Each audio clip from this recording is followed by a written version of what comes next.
All praises to the Most High, Yahweh, by Hashem, Yahweh Shai, double honors to the elders and apostles of James who well, Shalom to the elect. One of the brothers been talking about this recently, and I looked into an article just to give a summary of what's going on. But it says Russian military vessel docks in Saudi Arabia for the first time. The frigate Admiral Gorshkov stopped off at Jeddah Islamic port for 2 days of crew rest and refueling. Gorshkov, equipped with Zircon hypersonic cruise missiles, was scheduled to depart to Saudi Arabia after 2 days and head to Tartus, Syria, for maintenance. As the brothers were going into, this is the first time it's docked at a Russian ship has docked at Saudi Arabia. The Admiral Gorshkov has become the first Russian warship to dock in Saudi Arabia. The vessel was on its way back to Russia when it stopped off at Jeddah Islamic port for 2-day crew rest and refueling, according to a Russian embassy official. At around 1 p.m. on Wednesday, a meeting was held between Rear Admiral Mansour bin Saud Al Juaid, or Juaid, Assistant Commander of the Saudi Western Fleet, and the Northern Fleet's Missile Ship Division Commander, Captain Oleg Gladky. The meeting was attended by the Russian Ambassador to Saudi Arabia, Sergei G. Kozlov, the Consul General of Russia in Jeddah, Yusip Abakarov, man, these names are something different, man, and the permanent representative of Russia to the Organization of Islamic Cooperation, OIC, Ramzan Abdulaitipov. God damn, these names are something different, you know. It says last month Russia said it had launched naval exercises with China and Iran in the Arabian Sea with the aim of strengthening ties with the two countries. In the Indian Ocean, it also held training on March 13th. The drill focused on seeking submarines and destroying them with a Ka-27 series helicopter. Audrey Brekhovsky, Andrew Breskovsky, a media attaché at the Russian embassy, told Arab News. And I know they're also in Russia. I'm gonna leave that off. But it says here, South Africa warned of consequences after following Russian ships to dock for naval drill. South Africa's decision to hold military exercises with Russia has sparked a backlash from the country's opposition party, the United States, and civil society. So the West have a problem with other people clicking up when it's not in a fray and it's not really pulling the strings. South Africa has put itself on a collision course with the West by conducting military drills with Russia over the 1-year anniversary of the war in Ukraine. The country's opposition leaders have claimed Russian warships docked off the port of Durban, South Africa, for 10 days of joint military drills and Navy exercises, including live ammunition on targets with Chinese and South African Navy. South Africa's opposition leaders are growing concerned. The move suggested an embrace of Moscow. And ultimately, you know, along with BRICS, which is what I believe Brazil, Russia, India, what's this, China, and Saudi Arabia. You know, they're getting together. So, you know, clearly everybody's kind of moving away from the West. Let me get the scripture before I play this video. This is Psalms 125. I'm gonna just read 3. For the rod of the wicked shall not rest upon the lot of the righteous, lest the righteous put forth their hands unto iniquity. Do good, O Lord, unto those that be good, and to them that are upright in heart. And for them such as turn aside unto their crooked ways, the Lord shall lead them forth with the workers of iniquity, but peace shall be upon Israel. And you know, I'm going to get a scripture more relevant to that, but it's just to say that, you know, these people aren't upright in heart, you know, and the Lord is going to lead these people into iniquity. And you can see, you know, how the Lord's slowly setting it up, you know, slowly is all coming together, and is all going to come to a head, and it's all going to culminate in, you know, the world war with, you know, with these nations going at it. Let me get Ezekiel 35:6. And I'm gonna play a video, more pertaining to the scripture. This is Ezekiel 35:6. Therefore, as I live, saith the Lord power, I will prepare thee unto blood, and blood shall pursue thee. Sit, since thou hast hated not blood, even blood shall pursue thee. Thus I will make Mount Seir most desolate, and cut off from it him that passeth out, and him that returneth. And I will fill his mountains with his slain men, in thy hills and in thy valleys, and in all thy rivers shall they fall that are slain with a sword. I will make thee perpetual desolations, and thy cities shall not return, and ye shall know that I am the Lord.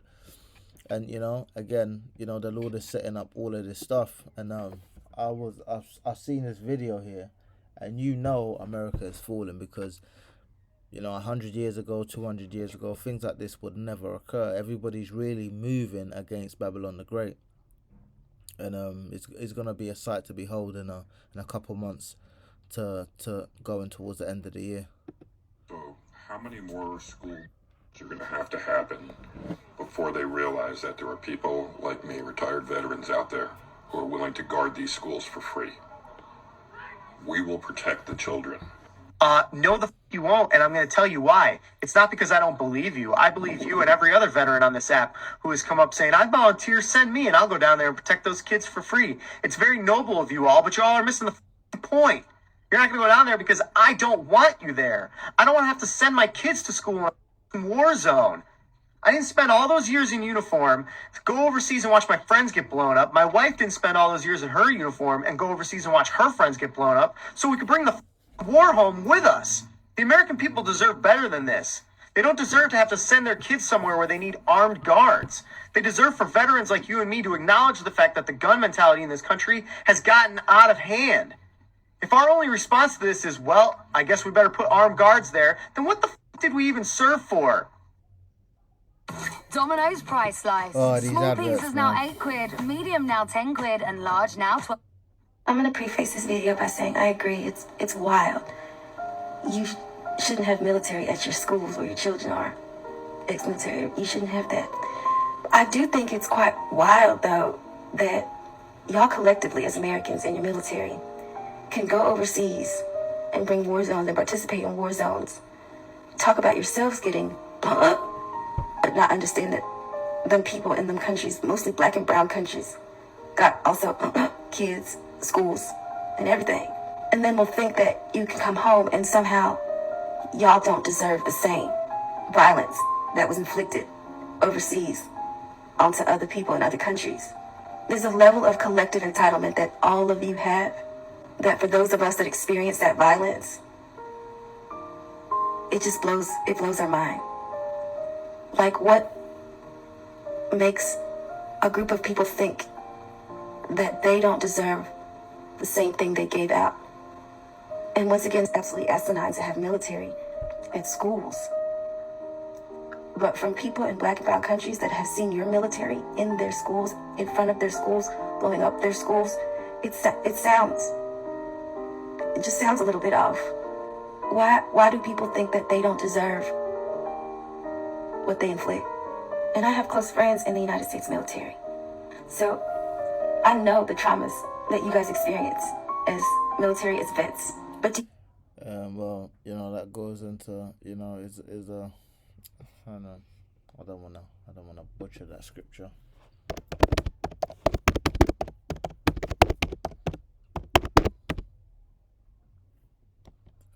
Because Esau thought he was about to do all of this and fly off into the proverbial sunset. This is 2 Thessalonians 1:6. Seeing it is a righteous thing with Yahweh to recompense tribulation to them that trouble you. And this man has gone all around the world troubling these other people, and he thinks he can come back home, kick his feet up, and enjoy the fruits of his labor. And the law doesn't really work like that, and thank the Lord the Most High is in charge, Kahala Yahweh Hashem Yahushai, because if it was up to Esau, he really would have a million-year empire where he sails off into the sun, and these people talk about the earth is going to die in 1 billion years, and he'd have this intergalactic empire where he runs everything. Yo, this devil is something. He's something else, man. This is Isaiah 14:8. Yea, the fir trees rejoice at thee, and the cedars of Lebanon, saying, Since thou art laid down, no fellow has come up against us. And I found myself speaking to this lady in a gym. I think she was from Panama, I believe she was, and she went into how when she goes back home with her son, when he eats the food, his body literally rejects the food. And she was saying in Panama the food is pure, is food. It's not, you don't have organic food and GMO food. It's all food. Food naturally wasn't called organic food, it was just food. So he's eating this food and his body is rejecting it, and he feels better when he eats, stuff like McDonald's and KFC, or they'll go to certain stores and buy, frozen food or whatever. So it shows you how your body actually gets used to dysfunction, to things that are not good for you, to the point where you start thinking it's normal, and none of this stuff is normal, and it's like she was going into how people need to get together and rebel against these people. Ultimately I didn't really get into the scripture with her, because it's pretty obvious she didn't believe in the Lord. She really believed in the power of man. She thinks, people are going to come together and they're going to riot like they do in France, and things are going to change. Ultimately, it's up to the Lord. No one is going to change or do anything that goes against what the Lord has ordained. Without the Lord Yahweh Bashem Yahushai, this is not going to work. But even her, who's somebody who isn't, in the scriptures, she is she's basically crying out, as the scripture says, when the wicked rule, the people mourn; when the righteous are in rule, the people rejoice. This is Isaiah 14:5. The Lord hath broken the staff of the wicked and the scepter of the rulers. He who smote the people in wrath with a continual stroke. He that ruleth the nations in anger is persecuted, and none hindereth.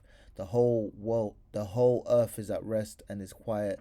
They break forth into singing. Yea, the fir trees rejoice at thee, and the cedars of Lebanon, saying, Since thou art laid down, no fellow is come up against us. Hell from beneath is moved from thee to meet thee at thy coming. It stirreth up the dead for thee, even all the chief ones of the earth. It have raised up from their thrones all the kings of the nations. All they shall speak and say unto thee, Art thou also become weak as we? Art thou become like unto us? Thy pomp is brought down low to the grave, and the noise of thy vows. The worm is spread upon thee, and the worms cover thee. I'm gonna leave that. Hang on, I don't really wanna. Let's see what it says in the other translation, because that vials, I don't even know what that really means. Let's see.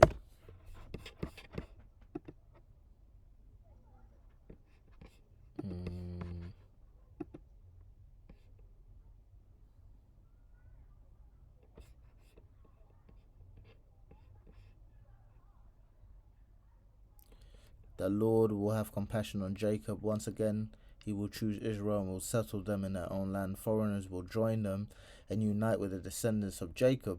So it just shows you the nations are going to come with Jacob, and they're going to be happy to be under righteous rule. Nations will take them and bring them to their own place, and Israel will take possessions of the nations and make them male and female servants in the Lord's hand. None of this identifies as dinosaur type stuff. They will make captives of their captors and rule over their oppressors. On the day the Lord gives you relief from your suffering and turmoil, and from the harsh labor forced on you, you will take up this taunt against the king of Babylon. How the oppressor has come to an end, how his fury has ended. The Lord has broken the rod of the wicked, the scepter of the rulers, which in anger struck down peoples with unceasing blows, and in fury subdued nations with relentless aggression. All the lands are at rest and are at peace. They break into singing, even the junipers and the cedars of Lebanon gloat over you and say, now that you have been laid low, no one comes to cut us down. The realm of the dead below is all astir to meet you at your coming. It rouses the spirits of the departed to greet you, all those who were leaders in the world. It makes them rise from their thrones, all those who were kings over the nations. They will all respond. they will say to you, you also have become weak as we are. All your pomp has been brought down to the grave, along with the noise of your harps. Maggots are spread out beneath you, and worms cover you. And that's symbolizing the death, you know, because when you die, that's what maggots and worms do. They eat your corpse. How you have fallen from heaven, morning star, son of the dawn. You have been cast down to the earth. You who once laid low the nations. You said in your heart, I will ascend to the heavens. I will raise my throne above the stars of Yahweh. I will sit enthroned on the mount of assembly, on the utmost heights of Mount Zaphon. I will ascend above the tops of the clouds. I will make myself like the Most High. But you were brought down to the realm of the dead, to the pits, to the depths of the pit. Those who stare at you, they ponder your fate. Is this the man who shook the earth and made the kingdoms tremble? The man who made the world a wilderness, who overthrew his cities and would not let his captives go home? So, you know, the nations are looking at, you know, Esau, and they have no compassion over what happens, you know, to Esau. And, you know, it really is a beautiful thing to behold. You know, hopefully I get to go out, you know, on the highways and byways and join the brothers, because, you know, the more we do this work, the more we chant down Babylon, you know, the more you're seeing, you know, Esau's society crumble. You know, to the the layman, they're not really perceiving that Esau's ending. But, you know, the more you keep to the news, the more you watch the brothers, it's like you have this news coming out that Esau is crumbling bit by bit, you know, and the Lord's not going to move him out the way instantaneously. You know, when he comes, it's going to all be done in an hour. But up until then, there's going to be increments. And even the days are speeding up. You know, I just woke up, I went to work, I come back, you know, the day's over, pretty much.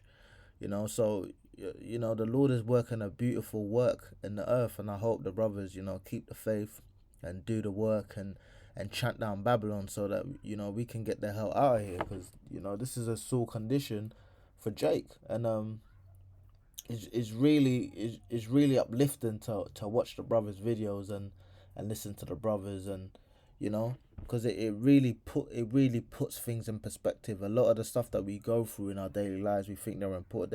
They're not important at all.